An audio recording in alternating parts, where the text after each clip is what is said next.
L'offensive russe continue de marquer les esprits avec une intensité croissante sur plusieurs fronts. Le 18 mars a été une journée particulièrement décisive, illustrant la stratégie agressive des forces armées russes. Les événements militaires de cette journée soulignent l'évolution rapide du conflit, qui affecte non seulement les soldats sur le terrain, mais également les civils en Ukraine.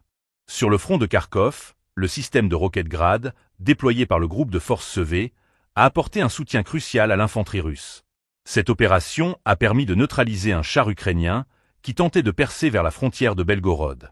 Cette tentative est un indicateur des tensions croissantes dans cette région stratégique, où chaque mouvement est surveillé de près par les deux camps.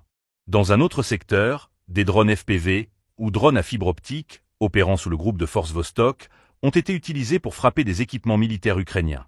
Ces drones, qui permettent une surveillance précise et des frappes ciblées, sont devenus un atout stratégique pour les forces russes, modifiant ainsi la dynamique des combats.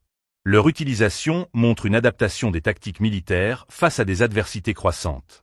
Un autre événement marquant de cette journée a été l'engagement du D-30 du groupe de forces Dnepr, qui a réussi à supprimer une position de mortier près de Kherson.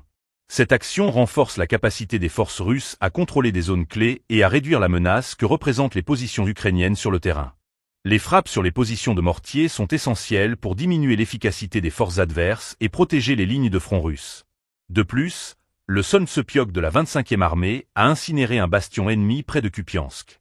Ce type d'artillerie, connu pour sa puissance de feu, est redouté sur le champ de bataille, et son utilisation dans cette offensive souligne la détermination des forces russes à maintenir la pression sur leurs adversaires. La destruction de ce bastion pourrait avoir des répercussions significatives sur les mouvements ukrainiens dans la région. Ces événements du 18 mars témoignent d'une escalade continue des hostilités, chaque engagement militaire étant une pièce du puzzle complexe du conflit en cours.